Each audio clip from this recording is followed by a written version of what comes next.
அனைவருக்கும் வணக்கம். இது நம்ம ஆதிவராகி யூடியூப் சேனல். யாமிருக்க பயமேன்னு சொல்லக்கூடிய முருகப்பெருமானோட பரிபூரணமான அருளை நமக்கு பெற்று கொடுக்கக்கூடிய வருஷத்துக்கு ஒரு முறை மட்டுமே வரக்கூடிய சக்தி வாய்ந்த நாள் தான் தைப்பூசம். இப்படிப்பட்ட தைப்பூசம் இந்த 2025வது வருஷத்துல பிப்ரவரி மாசம் 11ஆம் தேதி நமக்கு வருது. நம்ம வேண்டுதல்கள் நிறைவேறதுக்கு முருகப்பெருமானுடைய பக்தர்கள் இந்த தைப்பூச திருநாளுக்காக 48 நாட்கள் விரதம் இருப்பாங்க. ஒரு சிலர் காவடி எடுப்பாங்க, ஒரு சிலர் பால் குடம் எடுத்து வழிபாடு செய்வாங்க. இன்னும் ஒரு சிலர் என்னால 48 நாட்கள் விரதம் இருக்க முடியல, நான் 21 நாட்கள் மட்டும் விரதம் இருக்கிறேன்னு சொல்லி 21 நாள் விரதத்தை கடைபிடிப்பாங்க. இப்படி விரதம் இருந்து முருகப்பெருமான வழிபாடு செய்யறவங்க இன்னைக்கு நிறைய பேரு இருந்தாலும் ஒரு சிலரால இந்த மாதிரியான விரதங்களை கடைபிடிக்க முடியாத சூழ்நிலை இருக்கும். அதுக்கு அவங்களுடைய உடல்நிலை ஒரு காரணமா இருக்கலாம். அப்படி இல்லனா செய்கின்ற வேலை கூட இன்னொரு காரணமா அமையும். இப்படி இன்னைக்கு இருக்கக்கூடிய சூழ்நிலையில எல்லாராலையும் விரதம் இருக்கிறது அப்படிங்கறது முடியாத ஒரு காரியமா இருக்கு.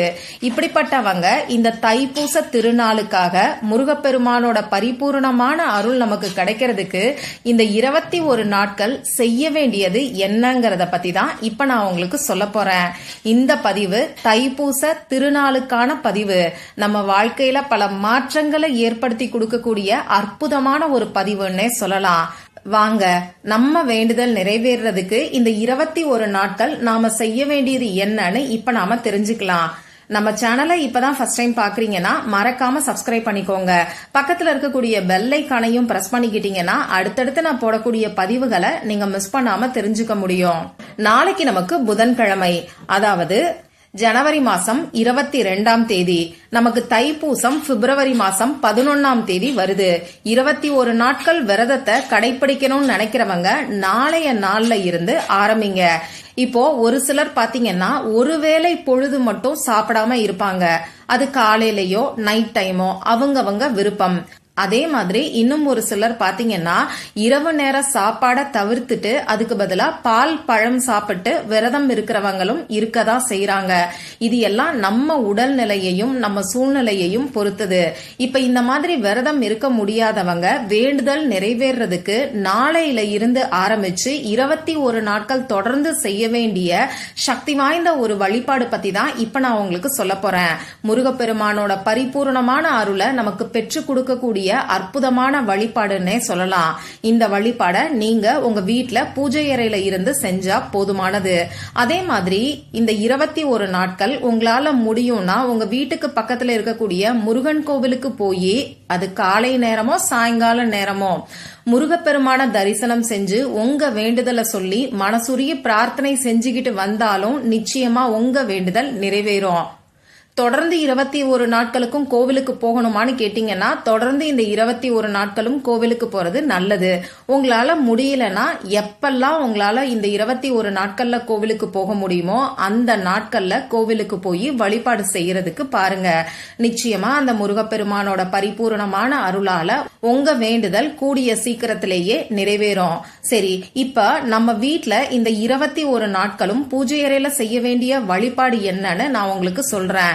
இந்த வழிபாட சுத்தமா இருக்கிறவங்க மட்டும்தான் செய்யணும். சப்போஸ் நடுவுல பெண்களுக்கு பீரியட்ஸ் டைமா இருந்ததுன்னா அந்த நாட்கள்ல இந்த வழிபாடு செய்யறத தவிர்த்துக்கோங்க. இப்ப நம்ம பூஜை அறையில முருகப்பெருமானுக்கு ஏத்தி வைக்க வேண்டிய சக்தி வாய்ந்த தீப வழிபாட பத்தி தான் சொல்ல போறேன்.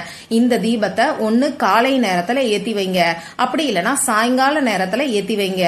முதல் நாள் காலை நேரத்துல ஏத்தி வைக்கிறீங்கன்னா தொடர்ந்து 21 நாட்களும் காலை நேரத்துல நீங்க ஏத்தி வைங்க. சாயங்கால நேரத்துல முதல் நாள் ஏத்தி வைக்கிறீங்கன்னா தொடர்ந்து 21 நாட்களுக்கும் சாயங்கால நேரத்துல நீங்க ஏத்தி வைங்க. இந்த தீப வழிபாடு செய்யும் போது அசைவம் சாப்பிட்றத தவிர்த்துக்கிறது நல்லது. யாரு விளக்கேத்துறாங்களோ அவங்க கட்டாயமா அசைவம் சாப்பிடக்கூடாது. இந்த 21 நாட்கள் இத ஒரு சிரமம் பார்க்காம செஞ்சீங்கன்னா நிச்சயமா உங்க வாழ்க்கையில அனைத்து வளங்களும் சேரும்னே சொல்லலாம். இப்போ பெண்களுக்கு பீரியட்ஸ் டைமா இருக்குன்னா அந்த நாட்கள்ல விளக்கேத்தி வைக்கிறத தவிர்த்துக்கோங்க. உங்க வீட்டுல மத்தவங்க விளக்கேத்தி வைப்பாங்கன்னா அவங்கள விளக்கேத்தி வச்சு வழிபாடு செய்ய சொல்லுங்க. அப்படி இல்லைன்னா பீரியட்ஸ் இருக்கக்கூடிய நாட்கள்ல நீங்க விளக்கேத்தி வைக்க வேண்டாம். சுத்தமானதுக்கு அப்புறமா அடுத்து நீங்க விளக்கேத்தி வைங்க. இப்போ நான் சொன்ன மாதிரி ஒண்ணு காலை நேரத்துல, அப்படி இல்லைன்னா சாயங்கால நேரத்துல ஏதாவது ஒரு மனை பலகைய எடுத்துக்கோங்க. மனை பலகை உங்ககிட்ட இல்லைன்னா பரவாயில்ல, பூஜைக்காக பயன்படுத்தக்கூடிய தட்டு அப்படி இல்லைன்னா ஒரு பெரிய தாம்பால தட்டை நீங்க எடுத்துக்கோங்க. அரிசி மாவை பயன்படுத்தி முருகனுக்குரிய ஷட்கோண கோலத்தை வரைஞ்சுக்கோங்க. அது இப்போ உங்களுக்கு ஸ்கிரீன்ல தெரியும். இந்த ஷட்கோண கோலத்துல ஓம்ங்கிற வார்த்தைய நடுவுல எழுதிட்டு அதை சுத்தி இருக்கக்கூடிய முக்கோணத்துல சரவண பவங்கிற வார்த்தைய நீங்க எழுதிக்கோங்க. இப்போ அந்த ஓம்ங்கிற வார்த்தை எழுதி வச்சிருக்கக்கூடிய இடத்துல, அதாவது அந்த ஷட்கோண கோலத்தோட நடுவுல ஒரு அகல் விளக்க வச்சு நல்லெண்ணெய் ஊற்றி திரி போட்டு தீபத்தை ஏத்தி வச்சுக்கோங்க. இப்போ சரவண பவன்னு சொல்லி 6 முக்கோணத்திலையும் ஒவ்வொரு எழுத்தா நாம எழுதியிருக்கோம். அந்த ஒவ்வொரு எழுத்துலையும் ஒவ்வொரு பூவை வச்சுக்கோங்க. 6 பூவை வச்சதுக்கு அப்புறமா நீங்க விளக்கேத்தி வச்சிருக்கீங்க இல்லையா, அந்த இடத்துலயும் ஒரு பூவை நீங்க வச்சுக்கோங்க. கட்டாயமா இந்த ஷட்கோண கோலத்தை அரிசி மாவுல மட்டும்தான் நீங்க வரையணும். இப்படி விளக்கேத்தி வச்சதுக்கு அப்புறமா உங்க பூஜை அறைக்கு முன்னாடி நீங்க உட்கார்ந்துக்கோங்க. இன்னும் கரெக்டா சொல்லணும்னா, உங்க பூஜை அறையில ஷட்கோண கோலம் வரைஞ்சு விளக்கேத்தி வச்சிருக்கீங்க இல்லையா, அந்த விளக்குக்கு முன்னாடி ஏதாவது ஒரு விரிப்பை விரிச்சு நீங்க உட்கார்ந்துக்கோங்க. இப்போ உங்க குலதெய்வத்துக்கிட்டையும் முருகப்பெருமான் கிட்டையும் உங்களுக்கு இருக்கக்கூடிய ஒரே ஒரு வேண்டுதலை சொல்லி மனசுருகி பிரார்த்தனை செஞ்சுக்கோங்க. இப்படி பிரார்த்தனை செஞ்சதுக்கு அப்புறமா உங்களால முடியும்னா ஓம் சரவண பவங்கிற மந்திரத்தை 108 முறை எழுதுங்க. 108 முறை எழுதுறதுக்கு டைம் இல்லைன்னு சொல்றவங்க 21 முறை மட்டுமாவது எழுதுங்க. அதாவது நீங்க ஏத்தி வச்சிருக்கக்கூடிய விளக்குக்கு முன்னாடி உட்கார்ந்துகிட்டு இந்த மாதிரி 108 முறையோ 21 முறையோ ஓம் சரவண பவங்கிற மந்திரத்தை எழுதுங்க. இப்படி மந்திரத்தை எனக்கு எழுதுறதுக்கு கூட டைம் இல்லைன்னு சொல்றவங்க ஒரு 10 நிமிஷம் ஓம் சரவண பவங்கிற மந்திரத்தை உங்க மனசுக்குள்ள நீங்க சொல்லுங்க. நீங்க ஏத்தி வச்சிருக்கக்கூடிய விளக்குக்கு முன்னாடி உட்கார்ந்துகிட்டு இந்த மந்திரத்தை சொல்லுங்க. முடிஞ்சவங்க எழுதுறது நல்லது. குறைஞ்சது 21 முறை எழுதுறதுக்கு நமக்கு 10 நிமிஷம் தான் ஆகும். அதனால நீங்க எழுதுற மாதிரி பாத்துக்கோங்க.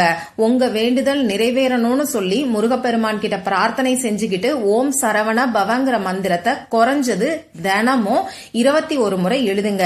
நீங்க மந்திரங்களை எழுதுறதுக்கு ஏதாவது நோட் புக் வச்சிருந்தீங்கன்னா அதுல இந்த மந்திரத்தை எழுதலாம். அப்படி இல்லைன்னா புதுசா ஒரு நோட் புக்கை நீங்க வாங்கிக்கோங்க. அதுல தொடர்ந்து இந்த 21 நாட்களுக்கும் ஒரு நாளைக்கு 21 முறைன்னு கணக்கு வச்சு இந்த மந்திரத்தை எழுதுங்க.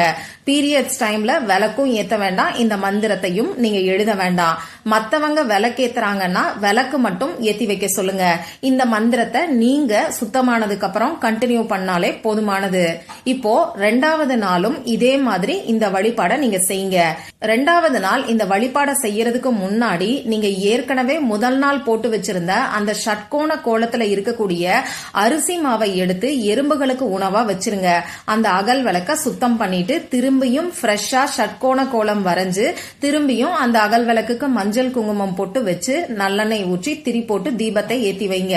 அதே மாதிரி இந்த தீபத்துக்கு முன்னாடி உட்கார்ந்துகிட்டு 21 முறை ஓம் சரவண பவங்கிற மந்திரத்தை எழுதுங்க. இந்த மாதிரி தொடர்ந்து 21 நாட்கள் நீங்க செஞ்சுக்கிட்டு வரும்போது நிச்சயமா உங்களுக்கு இருக்கக்கூடிய வேண்டுதல் நிறைவேறதுல இருக்கக்கூடிய தடைகளும் தோஷங்களும் நீங்கும். அந்த முருகப்பெருமானே நேர்ல வந்து உங்க வேண்டுதல் நிறைவேறதுக்கான வழிய கண்டிப்பா உங்களுக்கு காமிப்பாரு. அதனால நம்பிக்கையோட இப்ப நான் சொன்ன இந்த 21 நாட்கள் சக்தி வாய்ந்த இந்த தீப வழிபாட செஞ்சு பாருங்க. இந்த பதிவுல உங்களுக்கு ஏதாவது சந்தேகம் இருந்ததுன்னா எனக்கு கமெண்ட் பாக்ஸ்ல கேளுங்க. அதை நான் உங்களுக்கு உடனே தெளிவுபடுத்துறேன். இந்த பதிவு உங்களுக்கு பிடிச்சிருந்தா லைக் பண்ணிட்டு உங்க ஃப்ரெண்ட்ஸ் அண்ட் ஃபேமிலி கூட ஷேர் பண்ணுங்க. இந்த மாதிரி அந்தந்த நாளுக்கும் நேரத்துக்கும் திதிக்கும் உரிய வழிபாடுகளையும் பரிகாரங்களையும் நீங்க மிஸ் பண்ணாம தெரிஞ்சுக்கிறதுக்கு நம்ம சேனலை மறக்காம சப்ஸ்கிரைப் பண்ணிட்டு பக்கத்துல இருக்கக்கூடிய பெல் ஐகானையும் பிரஸ் பண்ணிக்கோங்க. மற்றும் ஒரு பயனுள்ள பதிவுல நாம சந்திக்கலாம். நன்றி.